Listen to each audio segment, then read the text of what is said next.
উঠলাম যে বাস স্ট্যান্ডেই নামবো, এরা মাঝখানে যে প্রাইভেট যে বাস স্ট্যান্ড আছে সেখানে একটা নিয়ে এসে একটা হোটেলের সাথে লিঙ্ক করা থাকে, সেটাই করছে এই যে কাকা।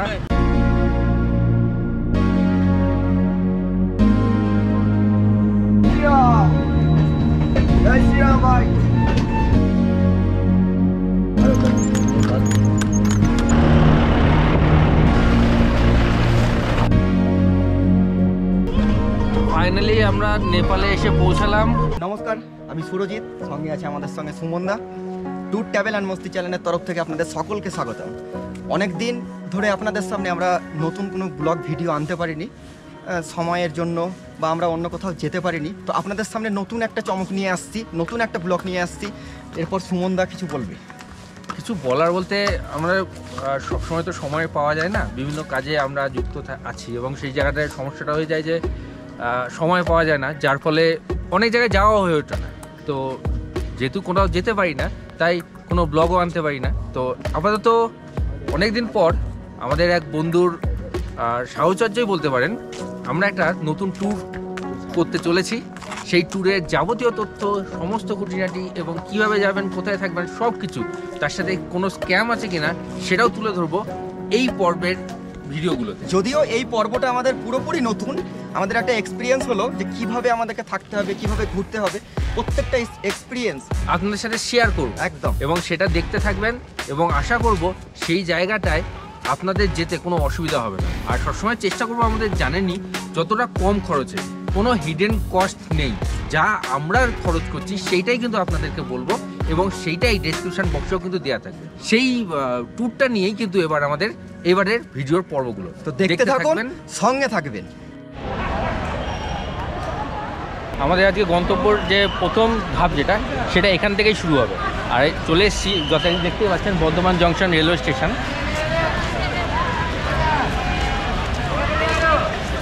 তো এবারের যাত্রায় আমি একা বা সুরজিৎ নয়, ক্যামেরার পিছনে যে আছে, আমার সাথে রয়েছে আরও 4টে বন্ধু। তার মধ্যে এই একজন বিপ্লব মণ্ডল, সৌভিক দাস, ব্যাস, আর দুজন আছে ওই পাশে, পরে দেখাচ্ছি তাদের সাথে। বর্ধমান জংশনের স্টেশন যেটা, তার বাইরে এসে একটু টিফিনের পরিকল্পনা করা হয়েছে। তো এই মুড়ি, চপ, বেগুনি এইসব নিয়ে চলছে কেনাকাটি।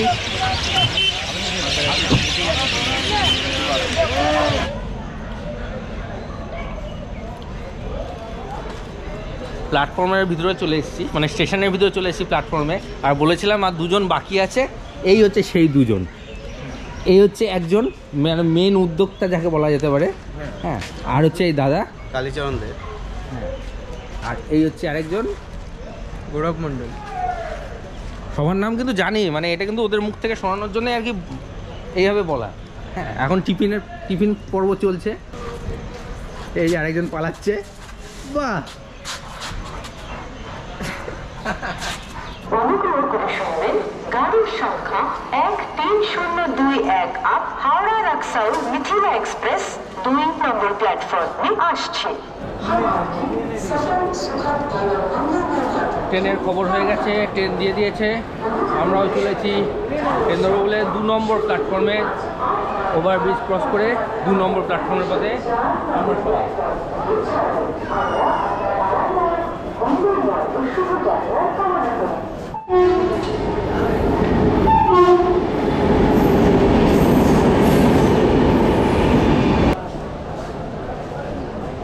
ঘড়িতে ঠিক এখন সন্ধ্যে 6:05, আর 13021 মিথিলা এক্সপ্রেস ঢুকছে বর্ধমানের 2 নম্বর প্ল্যাটফর্ম।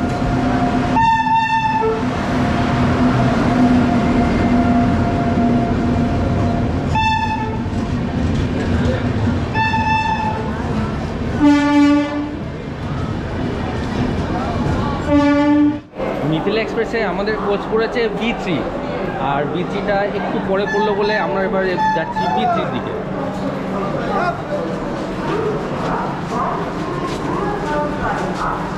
আচ্ছা, B3 না 3A? B3। এটা কি লেখা আছে?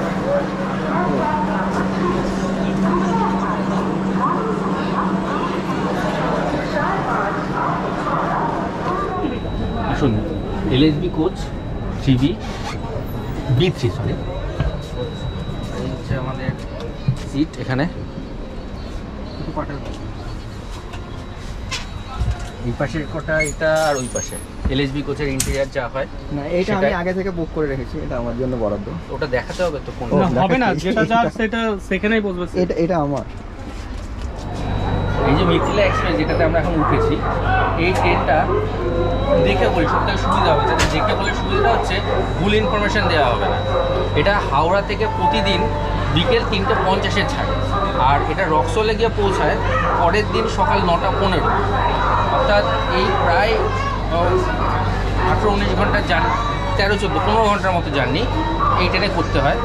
আর এই ট্রেন অনেক স্টপেজ আছে, মানে যা দেখছি তাতে হাওড়া ছাড়ার পরে শ্রীরামপুর, শেওড়াফুলি, চন্দননগর, ব্যান্ডেল, তারপরে বর্ধমান জংশনে এসে দাঁড়ায়।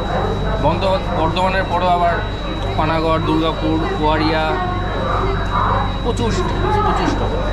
যাই হোক, এই ট্রেনটাই কিন্তু হিসাব মতো নেপাল যাওয়ার জন্য বেস্ট ট্রেন বলা যেতে পারে। তো আমরা সেটাই করেছি। অনেকগুলো পথ আছে নেপাল যাওয়ার, তার মধ্যে এটা আমাদের বেস্ট বলে মনে হচ্ছে, তাই আমরা এই পথেই যাচ্ছি। আরও পথ যেতে যেতে আপনাদের ইনফরমেশান দেবো এবং সেই নিয়েও কথা বলবো। এখন আপাতত এই ট্রেনের যাত্রা শুরু। আর বর্ধমান থেকে যেহেতু এই ট্রেনে উঠেছি, এই ট্রেনের বর্ধমানের টাইম হচ্ছে সন্ধ্যে 6:20। অর্থাৎ সন্ধ্যে 6:20 বর্ধমান জংশন থেকে মিথিলা এক্সপ্রেস ছেড়ে যাবে। আর ট্রেন অলরেডি ঢুকে গেছে 2 নম্বর প্ল্যাটফর্মে, আমরা উঠে পড়েছি। আমাদের কোচ নম্বর B3। এবার আস্তে আস্তে যাবো, আরও কথা হবে। এখন ঘড়িতে 6:20 বাজছে। বর্ধমান জংশন থেকে এখন ট্রেন ছাড়লো।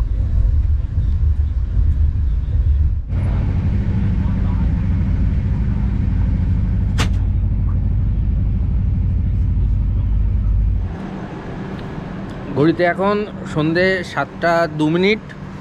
ট্রেন বর্ধমান জংশন ছাড়ার পরে তার প্রথম স্টপেজ, মানে বর্ধমান ছাড়ার পরে পানাগড়ে পৌঁছে গেছি। আর এখন ট্রেন দাঁড়িয়ে আছে। এখানে টাইম হচ্ছে সন্ধ্যে 7:07।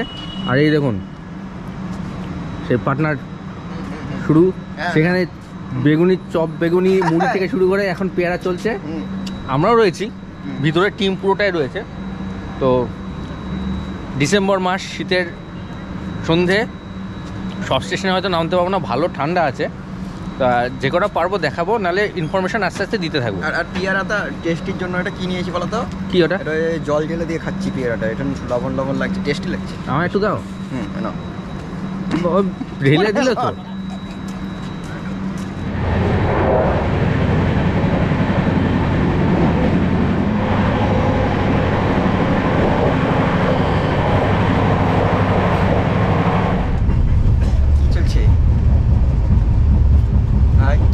নমস্কার। রাঁচি যাবো নাকি আমি এখান থেকে? হ্যাঁ, এখান থেকে ট্রেন ধরে কি আমি রাঁচি যাবো? কি বলতে চাইছো তুমি? হ্যাঁ,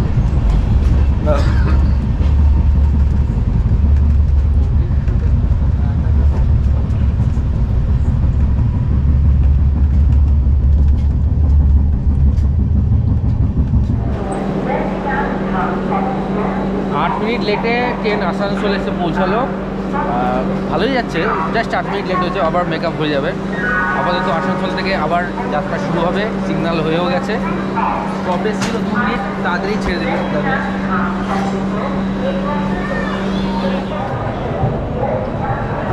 ঘড়িতে এখন রাত্রি 8:21।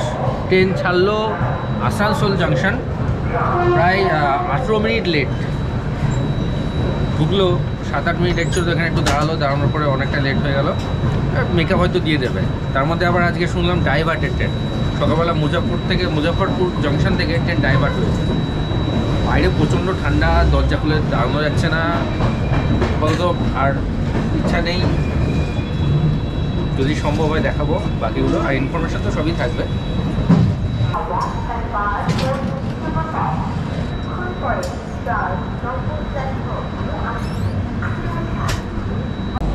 ঘড়িতে এখন 8:55 বাজছে। আমরা এইমাত্র চিত্তরঞ্জন পৌঁছালাম। ঘুম থেকে উঠেছে, একটু অসুস্থ হয়ে পড়েছিল। হ্যাঁ, হয়ে এবার খাওয়া দাওয়ার পালা। আমি একটু হাত ধুয়ে আসি, দিয়ে খাওয়া দাওয়া শুরু করছি। হ্যাঁ, এবার ঘুরতে যাওয়া মানে খাওয়া দাওয়া, বাড়ি থেকে নিয়ে এসে খাওয়া দাওয়া, এই যে সব চলছে।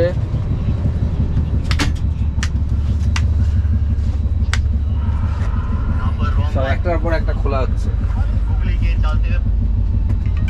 খেলা দেখতে দেখতে। এই যে খাওয়া দাওয়া চলছে, খাবো দাবো কল কলাবো ব্যাস, তারপরে ঘুমিয়ে পড়বো আজকের মতো। আজকে আর কোনো ব্লগ টক আর হবে না, আড্ডা মারতে মারতে অনেকটা পথ চলে এসেছি। এখন ঝাড়খণ্ডে ঢুকে গেছি, কিছুক্ষণ পর বিহার হয়ে আমাদের গন্তব্যে পৌঁছাবো। এখন শুধু খাওয়া দাওয়া, ব্যাস খাওয়া দাওয়া। গুড মর্নিং, ঘড়িতে এখন সকাল 7:04, আর এইমাত্র জাস্ট উঠলাম। রাতের বেলা তো ওই যে সব ঘড়িতে এখন 7:04, কমেনি তোমার অত্যাচার। বাহ, ভেরি গুড। তো রাত্রে তো খাওয়া দাওয়া করে ব্যাপক আড্ডা মারলাম, মেরে টেরে তারপরে ঘুমিয়ে পড়েছি। এখন উঠলাম, উঠে হাগুমুতু কমপ্লিট করেছি, করে জাস্ট একটুখানি উঠলাম, কিন্তু এদের এখনও ঘুম ভাঙেনি। এই যে এখনো চলছে। আর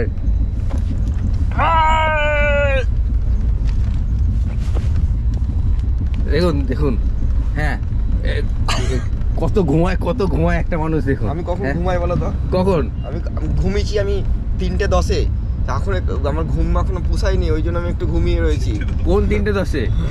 একদম রাত্রি 3:10। বিকেল 3:10 থেকে দেখে যাচ্ছে ঘুমিয়ে যাচ্ছে। আমি ঘুমিয়েছি নি, কখন ঘুমিয়েছি বিপ্লব? বিকেল 3:10। হ্যাঁ, তাহলে কত কিছু কাজ ছিল। বিকেল 3:10 মোটাই নয়, ওইসব বললে হবে না। আমাকে ঘুমাতে দাও, এখন 10 মিনিট আগে আমাকে ডেকে নিবা, তারপরে তখন আমি উঠবো, দিয়ে পৌঁছাবো। রক্সল পৌঁছাতে এখন 1 ঘন্টা বাকি আছে। হ্যাঁ, 55 মিনিট আগে আমাকে ডাকবা। Bye bye bye bye. ঘুমাও। দাদা উঠে পড়েছেন, বাকিটা সব ফাঁকা মোটামুটি হয়ে গেছে। আর ভিতর থেকে বাইরেটার দৃশ্য এরকম, একটু বাইরেটা দেখবো। ট্রেনটা ডাইভার্ট করা হয়েছে, মুজাফরপুর জাংশন থেকে ডাইভার্ট করা হয়েছে, যার ফলে ট্রেন এখন কোথা দিয়ে যাচ্ছে কিছুই জানি না। সত্যি কারণ নতুন রুট আমার কাছে। আর জাস্ট বাইরের দৃশ্যটা একটু দেখিয়ে দিচ্ছি আপনাদের, শীতের সকালের বাইরের দৃশ্য।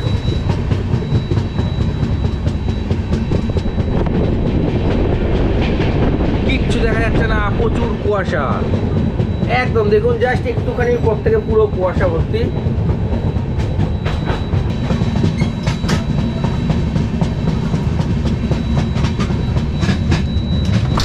তো এই হচ্ছে বাইরের দৃশ্য, সত্যি অসাধারণ লাগলো। বাইরের যা কুয়াশা পড়েছে না, মারাত্মক লাগছে। এই 55 মিনিট বলে এখনো ঘুমাচ্ছে। এখনো হয়নি সময়, 55 মিনিট। জুতোটা দাও। একটা দাদার কাছ থেকে জানতে পারলাম যে ঘন্টাখানেক লাগবে। এখন দেখা যাক সত্যি ঘন্টাখানেক লাগে নাকি আরও বেশি লাগে। না নতুন রুট আমাদের কাছে, আমরা জানিও না কোন রুটে যাচ্ছে ট্রেন, শুধু ডাইভার্ট করা হয়েছে এইটুকুনি জানি। মাস্তি কন্টিনিউস চলছে এবং চলবেও। চলুন আস্তে আস্তে আরও দেখা যাবে।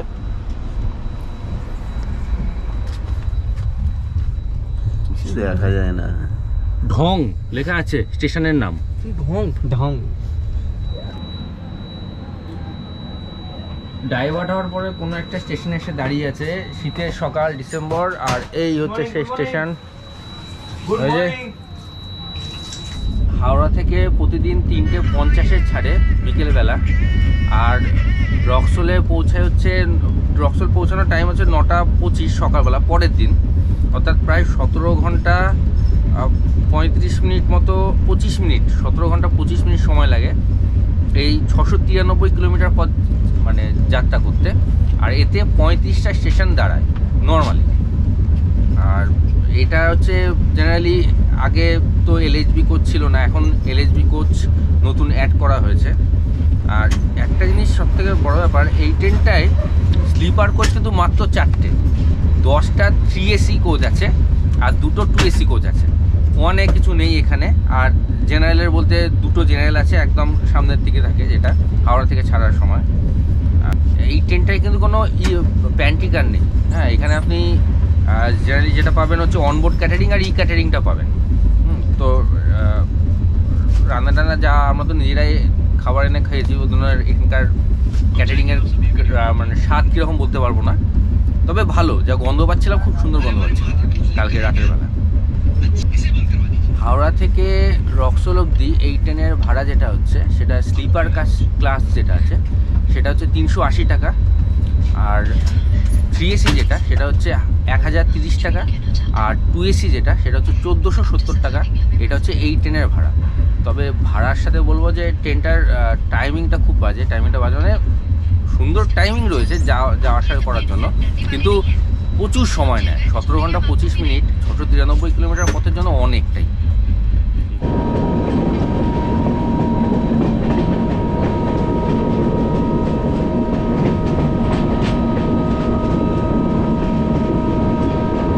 ট্রেন এবার রক্সল ঢোকার মুখেই।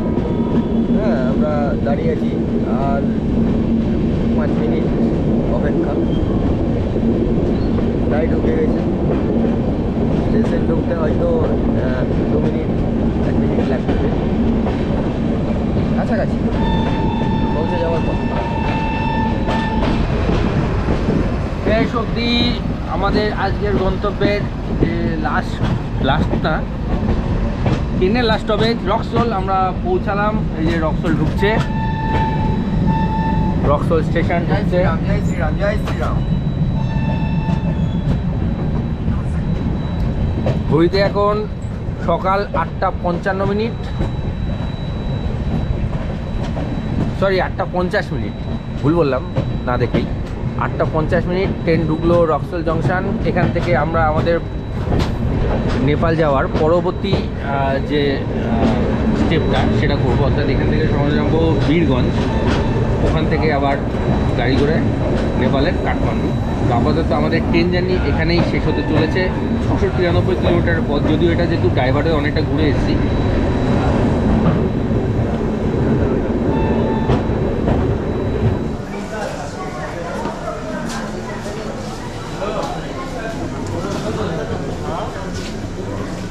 নেমে পড়লাম রক্সল জংশন, ট্রেন যাত্রার অন্তিম স্টপে। এই পর্বে এইটুকুনি, পরের পর্বে নিয়ে আসছি কীভাবে আমরা রক্সল থেকে বীরগঞ্জে পৌঁছালাম এবং স্ক্যামের মুখে পড়লাম, এবং তারপরে বীরগঞ্জ থেকে কীভাবে আমরা পৌঁছালাম নেপালের কাঠমান্ডু। দেখা হচ্ছে পরের পর্ব। ততক্ষণ নমস্কার।